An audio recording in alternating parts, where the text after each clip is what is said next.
Assalamualaikum warahmatullahi wabarakatuh.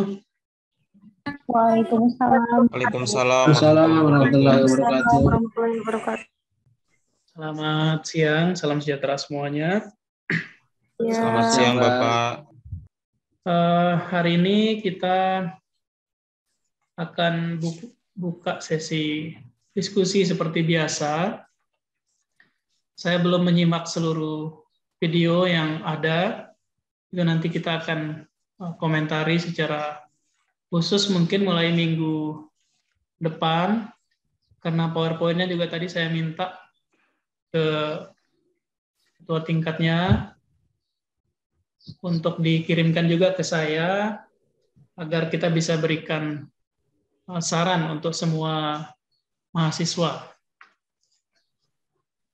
Sebelum kita mulai diskusi, ada beberapa hal yang perlu kami sampaikan ke Anda semua. Yang pertama,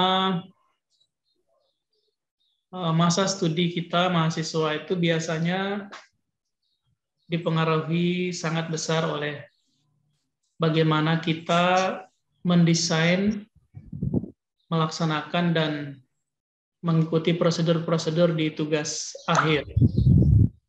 Kadang di semester 1 IP kita bagus, semester 2 IP kita bagus, dan di semester 3 IP kita bagus.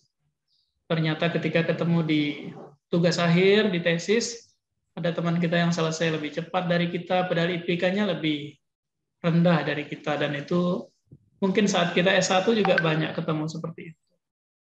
Jadi besar pengaruh apa yang kita rencanakan hari ini untuk keberhasilan dan ketepatan waktu masa studi kita. Tadi pagi di jadwal kita yang awal itu saya tidak bisa masuk sesuai jadwal karena ini hari pertama kerja pasca Idul Fitri. Jadi biasanya di Unram itu ada halal bihalal, seluruhnya berkumpul, seluruh dosen, pegawai, pimpinan, semuanya. Dirangkaikan tadi dengan pelepasan jemaah haji Universitas Mataram. Yang tidak bergabung ke acara itu juga tidak mungkin, karena kita juga ingin ketemu teman-teman kita, bermaaf-maafan dengan semuanya. Hingga tadi saya info ke kelas, kita sesuaikan waktunya, dan terima kasih sudah bisa bergabung semuanya di sesi siang. Adik-adik, teman-teman semua, kita yang lebih tahu penelitian kita itu bisa kita kerjakan apa tidak. Kita yang lebih tahu tentang itu. Kita yang lebih tahu kita mampu mengerjakan apa tidak. Kalau dikerjakan kira-kira cepat apa tidak. Kalau judulnya itu biayanya kira-kira besar apa tidak. Nah, itu peneliti kita sendiri yang lebih paham tentang hal itu, sehingga tolong dipastikan dari awal, karena ini masa kita merancang, di mata kuliah ini kita mendiskusikan yang kita rencanakan itu, metodenya akan seperti apa, kira-kira kalau dibuat begini boleh apa tidak, kalau dilakukan seperti ini diizinkan apa tidak. Nah, itu fungsi diskusi kita pada semua sesi mulai hari ini dan seterusnya. Jadi nanti di setiap sesi, setiap orang yang sudah presentasi maupun yang belum presentasi diberi kesempatan mendiskusikan, menanyakan, boleh juga dibantah. Jadi kalau ada statement siapa saja, Pak saya tidak setuju, saya ada ide yang lain, itu boleh. Jadi supaya pikiran kita berkembang, pemikiran kita semakin maju dari minggu sebelumnya. Kami akan buka sesi tanya jawab kepada semuanya. Kita bisa fokuskan diskusi kita hari ini pada tema, pada mungkin judul masing-masing. Pada judulnya, variabelnya, atau hal-hal seputar itu. Dan nanti kita bisa ambil, mungkin 1 atau 2 orang bisa menyebutkan, Pak, judul saya seperti ini, bagaimana? Seperti itu. Kami buka sesi tanya jawab, silakan. Yang membukanya. Silakan. Siapa nih? Ya, Assalamualaikum warahmatullahi wabarakatuh. Waalaikumsalam Waalaikumsalam warahmatullahi warahmatullahi wabarakatuh. wabarakatuh. Oke, kita yang ingin yang tanyakan Pak terkait judul tesis yang saya mau buatkan ini terkait yaitu pengembangan media pembelajaran berbasis audiovisual. Nah, untuk variabel terikatnya apa yang kira-kira yang cocok untuk pengembangan media pembelajaran berbasis audiovisual itu, Pak? Itu yang masih pengembangan media pembelajaran berbasis audiovisual. Audiovisual. Nah, untuk variabel terikatnya, kira-kira variabel terikatnya yang cocok untuk pengembangan media pembelajaran audiovisual itu apa yang cocok, Pak? Ya. Terima kasih, Pak. Cuman itu. Dari Saliman ya? Iya, Pak. Saliman Alfitani. Oke, ada pertanyaan lagi? Silakan.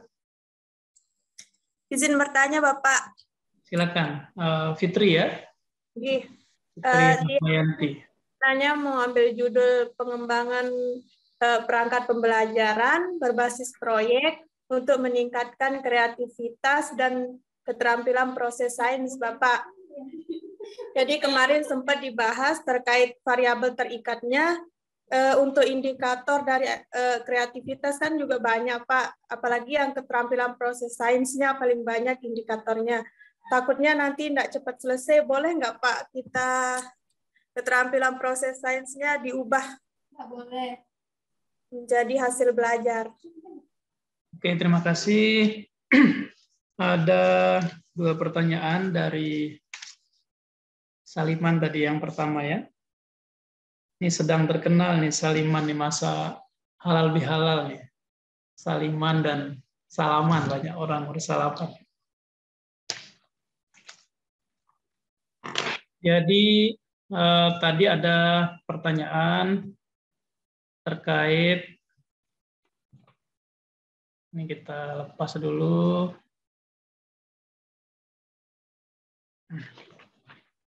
Ada pengembangan media audio visual. Jadi kalau hanya medianya itu satu bentuk ya, audio visual, jadi apa yang didengar dan apa yang dilihat saja. Jadi sepertinya kita sedang memberi batasan pada kreativitas kita. Jadi kalau misalnya kita akan menyebut media, ya disebut media saja. Jadi tidak perlu diberi batasan audio visual saja. Siapa tahu nanti di dalam apa yang akan dikembangkan itu ternyata ada pilihan-pilihan yang lain. Jadi ketika dia bentuknya teks saja, dia bentuknya gambar, dia video, ada audio, ada animasi, ada macam-macam bentuknya. Itu kan kalau misalnya saya ambil audio saja atau visual saja atau audio visual saja, sepertinya kita sedang memberi batasan pada kreativitas kita untuk judul kita sendiri. Jadi saya tidak menyarankan seperti itu. Jadi bisa diambil di judulnya itu tidak perlu disebut ada audio visual. Kalau deskripsi mungkin tidak apa-apa ya.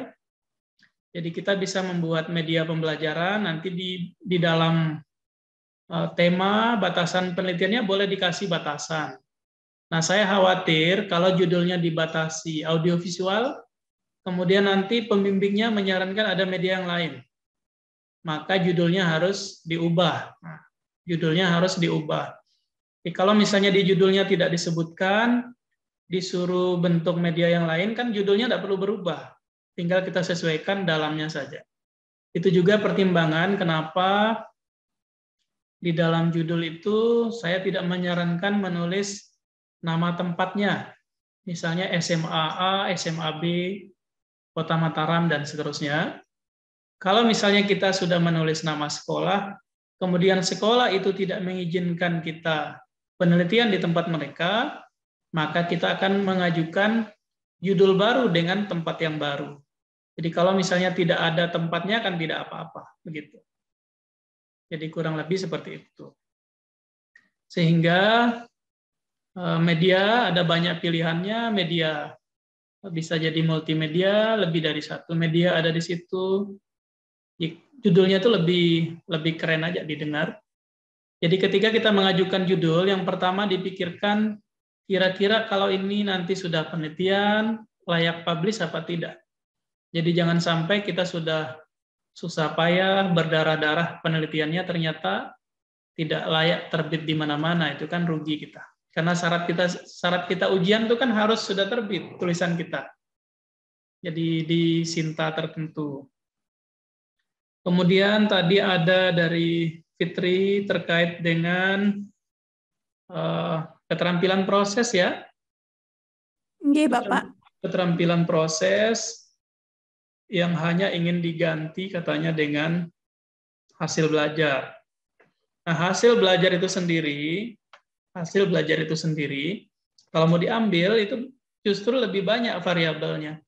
Jadi hasil belajarnya ada yang kognitif, ada yang psikomotor, ada yang afektif.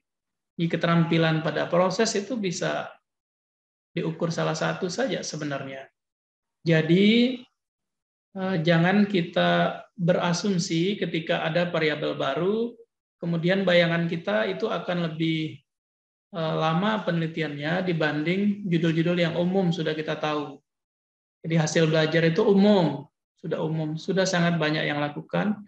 Ada yang batasi pada kognitif saja sehingga mereka menyebut pemahaman konsep atau penguasaan konsep saja. Ada yang mengukur hasil belajar aspek yang lain. Nah, kalau misalnya pertimbangannya cuma itu, saya pikir tidak terlalu kuat karena kembali ke pertimbangan tadi, setiap penelitian itu butuh novelty dia. Jadi ada kebaruannya dibanding penelitian-penelitian yang lain.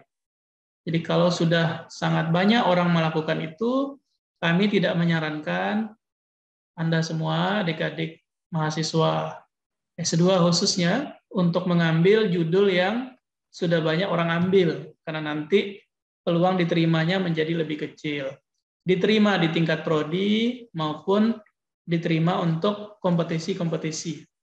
Pernah kami informasikan di kelas sebelumnya, setiap mahasiswa yang sedang S2 itu berhak mengikuti ada namanya hibah penelitian tesis magister. Dananya lumayan, 30-an juta ya. 30-an juta itu kalau digunakan untuk tesis, ya saya pikir akan sangat membantu meringankan pembiayaan kita penelitian maupun keperluan-keperluan lain seperti bayar publikasi maupun lain-lain. Nah, kalau misalnya judulnya itu sangat umum atau biasa-biasa saja, peluang diterimanya kecil sehingga tidak dapat kita.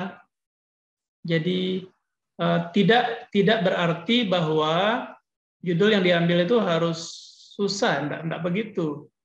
Jadi kita bisa pilih variabel yang mungkin tidak terlalu banyak, mungkin 1-2 sudah ada untuk kita rujuk, tapi variabel itu bisa menjadi bagian kebaruan judul penelitian kita. Jadi jangan asal usul gitu judulnya. Jadi nanti diusul, ditolak, diusul lagi ditolak, malah stres. Kita bisa mengumpulkan bahan-bahan bacaan yang relevan sehingga bisa kita paham bahwa bayangan kita tentang variabel itu ternyata tidak sesulit yang kita bayangkan di awal. Begitu. Jadi saya tidak menyarankan Fitri berpindah hati ya. Jadi tetap saja di tema tadi, peluang untuk dijual, dipublikasikan itu lebih baik dibanding kita hanya menulis hasil belajar saja. Terima kasih. Ada yang lain? Kalau mau ditanggapi boleh. Fitri mungkin ingin memberikan tanggapan, tambahan, atau bantahan-bantahan boleh. Kita diskusi, silakan.